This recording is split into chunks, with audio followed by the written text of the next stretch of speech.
We were driving somewhere, and she put on an Olivia Rodrigo song. I jokingly said, I'd like to hear her ex-boyfriend's side of the story. My partner immediately changed the song and yelled at me, I can't enjoy anything without hearing your opinion on it. That's when I realized she just didn't like me as a person. Edit. I've run into a decent number of comments where people have said, you sound like you suck. You probably made fun of her all the time and she got tired of it. Or how I'm so insecure about a song. I needed to comment on it. Both she and I would regularly tease each other about each other's interests.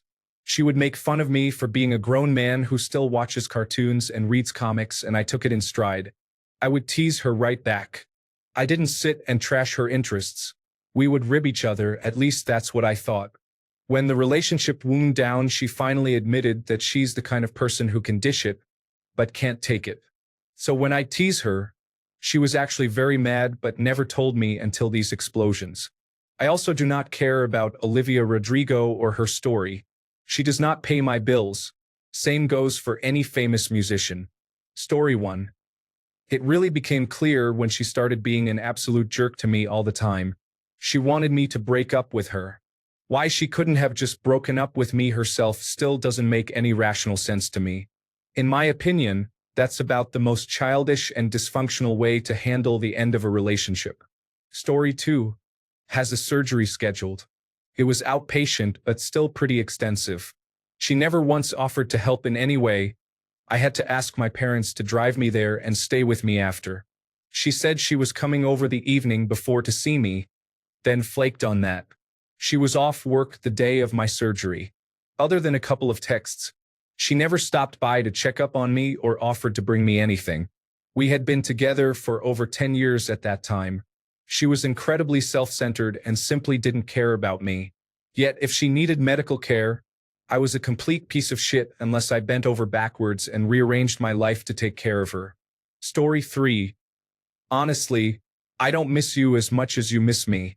For some unfathomable reason, I at 18 thought that fighting for her would make her change her mind.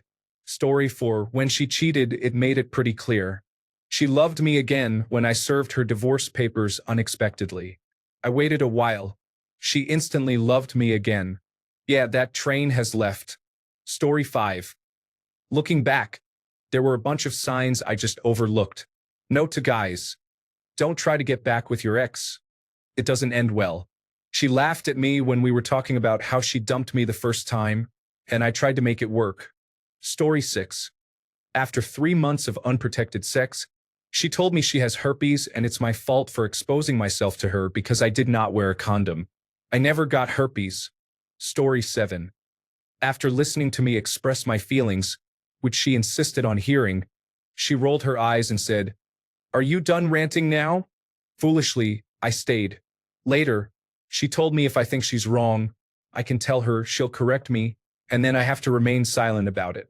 She'd often say, You have to remain silent, or you have to deal with it. When I didn't like what she was saying or doing, I stayed too long, but I did eventually leave. Story 8. I was in a car accident where my car was totaled. My door wouldn't open. The front of my car was crushed through to the engine block. The airbag blew up in my face. My leg was burned from rubbing against the center console, and I could barely bend forward. I called her in a panic, not sure how I would get home or if I would need to go to the hospital. She told me to get someone else to pick me up, then hung up. My only family was 4 hours away. Luckily, my family actually cares about me and my well-being. Story 9. Well, I had my suspicions, but she finally drove the point home when she drove the point of that knife into my shoulder. Luckily, it didn't hit anything major, but I do have a scar from the ordeal. No drugs involved, so she didn't do it repeatedly, but she also didn't get a sweetheart deal. Story 10. One of approximately 50 times she didn't come back from the bar until 10 a.m. the next day. This caused me to get in trouble as I had to miss formation and physical training several times. The time she had her boyfriend drop her off back at the apartment. Or when she rode out of town on a wave of bad checks that put me in jail for a night. Story 11. I was getting kind of irked with her because every time we would hang out, she would be on her phone constantly and not present at all.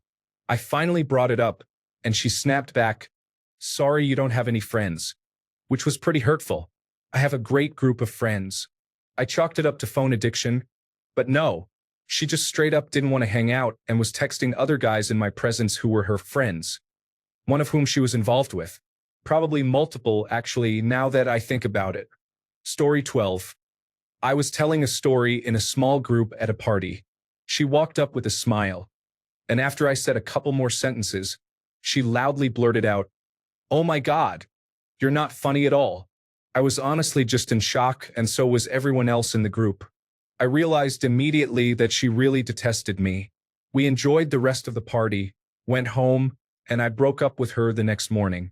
Story 13. She went on vacation, something she had planned, bought, and paid for before we got together. And when she returned, she told me with a straight face, "I don't love you anymore, but we can still get married for the papers." Story 14. I was starting a business and had completed business studies through night school to learn how to do it. When I started working on it, she kept telling me to do things differently than I was taught. And when I tried to explain why I was doing things a certain way, I'd get, "Do you think I'm stupid?" thrown at me, and I'd back down. This went on for a few weeks over multiple issues, and I realized we had a problem while backing down from one of these conversations. Eventually, I said, "Yes, I do think you're stupid. Not because of whatever issue, but you've watched someone go and learn how to run a business, and you're objecting to him applying what he's learned. You've done nothing to learn anything about business, and you're just throwing mindless objections at every chance you get. I think anyone that would do this is stupid." She left shortly afterward, and I appointed my dog as second in charge, head of security, and director of engagement. We ran that business for 5 years before I sold it. Story 15. Funny, this is your story, as mine is kind of similar. We were listening to Taylor Swift in the car, and I made a joke I heard online. "Isn't Taylor Swift's music for girls who hate their boyfriends?" She just laughed and said, "Yeah, you're right," while looking me right in the eyes. Story 16. Constantly wanted me to come over whenever she wanted, but perpetually shrugged me off anytime I asked if she wanted to do anything. She was also just terrible with scheduling, so if she had free time, I was supposed to drop everything and come join her so she wasn't alone. Story 17. Wrote a pros and cons list on staying with me that was only cons and then left it out on the dining room table close to a checklist we made earlier that day for an event we were going to. When I told her I saw it, she got outraged and said, "Why are you looking at my stuff?" Story 18. One ex ended up coming out of the closet the summer after I went to college. I found out when she spent half of her shift talking to her girlfriend and then walked out of the job. There was a bit more drama to the whole thing, but I don't remember much of it. The most recent one, I went to a festival with a friend I was trying to date. 6 months later, she changes all her profile pictures to pictures from the trip, with me being conveniently cropped out of every single one and skipping over all of the group pictures we had taken together. That one hurt quite a bit more. Story 19. An ex I dated for years sent me a birthday present and called to tell me happy birthday. She was in Maine and I was in Louisiana. It was the wrong day. It was a pair of socks. Laugh out loud. We didn't last much longer after that. Story 20. When she watched David Tennant's final episode of Doctor Who, as the 10th Doctor at a friend's place instead of with me, it really hurt. I introduced her to the show, and she became a passionate supporter of the Tenrose relationship. Things had been bad for about a year by the time his final episodes aired, and her watching his big finale at a friend's was painful. 6 months later, we broke up. Story 21. Year 1. Travels with me often and takes off work to take me to an outpatient procedure, vasectomy. Years 3 and 4. I don't get paid vacation and can't travel with you. Don't you want to be with someone who wants to travel with you? I don't get paid vacation, so you will need to find someone else to take you to your outpatient procedure, colonoscopy. Story 22. My high school girlfriend's friend texted me that she was planning on leaving me for this one guy. I immediately started noticing how cold she became. None of her friends liked the guy. They got married and had a child together, but he also had children with someone else around the same time. I only know because one of her friends is my friend's sister. I ran into her a couple of years ago. She's one of the track coaches now, and I was there to watch my nephew. She seemed desperately nice. Story 23. It wasn't so much an act as it was something said in couples counseling. I was complaining about the lack of affection, and she said, "Well, I have to feel a certain way about someone to want to be affectionate with them. And I thought that certain way is called love." Story 24. When I came to bed early one night, she asked me why. I replied, "I wanted to spend some time with you." She rolled over and played Candy Crush on her phone. Story 25. There were many things she did towards the end of the relationship that implied this, but I looked past a lot of it because I was so obsessed with her. The sex also seemed to reset our issues once we reduced ourselves to post-orgasm puddles. She did the same thing where she got progressively meaner to me and wanted me to break up with her, which I did eventually. We tried to remain friends while still living together, but after I helped her move 7 hours away, she became extremely distant and mean. After a month, her texting became very dry, and it really wore me down. Then I tried to tell her about a really terrible day I had because she'd still vent to me about her bad days, and she just responded with, "Okay." That was the final straw for me, so I removed our cute messenger nicknames out of spite, not my finest moment. And she brutally derided me, exploiting my deepest insecurities about my attention deficit hyperactivity disorder and autism symptoms. The thing is that I never said anything mean to her throughout the relationship and after the breakup, not even then. It didn't seem conducive to resolving our issues. Yet she knew just what to say to completely break me, and it took me months of therapy to feel somewhat okay about myself again. Story 26. She was doing a 3-month internship in another state. I had visited her once, and it was honestly a really good time after a rocky start. It was only supposed to be a week, but it was the year of the snowpocalypse, and I got snowed in and had to wait an extra week to leave. I went to visit again about a month and a half later, with the plan being I would drive back with her, helping her move once she was done. The night before I flew out, she mentioned that while I was there, the gym she had been working out at might have a going away night for her at a bar, and she didn't want me to be there, just to hang back at her place. She told me other gym members' spouses would be there, but they all went to the gym. She said this wasn't my journey, and I wasn't there physically for the past 3 months, so she didn't want me there because she wanted the night to be about her. I argued, saying it was wrong, and she kept trying to convince me why it wasn't. She said if it happened, she wouldn't change her mind about me going, and I then told her I wasn't going to not be angry about it. What really blew me away was like, if you love me and want to spend your life with me, why do you feel the need to hide me? Did they even know she was in a relationship? She said no. No one there knew she had a boyfriend because it just doesn't come up in conversation. Yeah, okay, sure. Part of me thinks she cheated on me out there. Granted, it doesn't fit the person she is or was, and a couple of our mutual friends at the time agreed she didn't have the courage to cheat. But you never know. I never asked her, but it definitely has crossed my mind.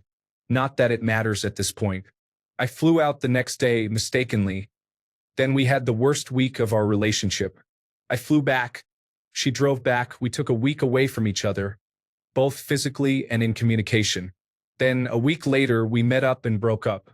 There were probably some other signs in the relationship, but this obviously was the biggest and last one. I think she loved me for the love that I provided during both the pandemic and her going through graduate school. But once both of those things were ending, she decided she didn't need to keep up the act anymore. Story 27. I was in a slightly long-distance fling with this girl, nothing serious, but I would visit her every so often, and we would talk about making plans for her to visit me. Long story short, she appeared at a show in my city with some other guy with no notice about her being in town or anything, and, of course, being with that guy too. I broke it off that night. Story 28. Lately, I was on a pancake-making kick. I was having a great time making pancakes for us most mornings. My favorite trick was to empty out a ketchup squeeze bottle and mix the batter inside, squirting out perfect circles onto the pan. I was on my way over to spend the night once and realized, since it wasn't my home, I should stop and get a ketchup bottle. I got some ketchup for less than $1, intending for it to go down the drain once I got there. The next morning, when it was time to make breakfast, I set up to get started, and she told me I wasn't dumping a whole bottle of ketchup down her sink. Bummer, but fine, I get it. I asked her for a bowl. She responded in such a way that she seemed to think I was going to empty the ketchup into the bowl, use the bottle, and then replace the ketchup. I just laughed and said, I'm going to mix the batter in the bowl. Silly. What a dumb idea. She implied every dumb idea she'd had recently was my fault. It's your fault I have stupid ideas like this. Story 29. After 9 years of living in developing countries for his work, my ex had sex with me after having had sex with an Indonesian prostitute during the height of the AIDS scare, 2 months before we were scheduled to come back to the United States. Story 30. Very glad my girlfriend acknowledges that Olivia Rodrigo is extremely bitter. Doesn't mean you can't enjoy her music and recognize that she's telling one side of a story. Story 31. She walked around the house naked all the time with no complaints here. I was doing it one time to help her find her keys because she was late to work, and she snapped at me to put some pants on. Mind you, I was and am in great shape. I was still in love, but in retrospect, the relationship was already over at that point. She was just looking for a reason to leave. Feels bad, man. Story 32. Stabbed me in the back of the leg with a boning knife and sliced my Achilles tendon. She did not like the dressing I had made for Easter Sunday turkey. To avoid a confrontation, I grabbed the Sunday paper and a cup of coffee and proceeded to walk away with my back turned. Mistake. We refer to her as the crazy ex. Story 33. My first relationship I was cheated on, and she said she needed time to decide who she wants more. I ended the relationship right there and made the decision for her. Forget that. Story 34. One of my ex-girlfriends, I paid for nearly all of our dates.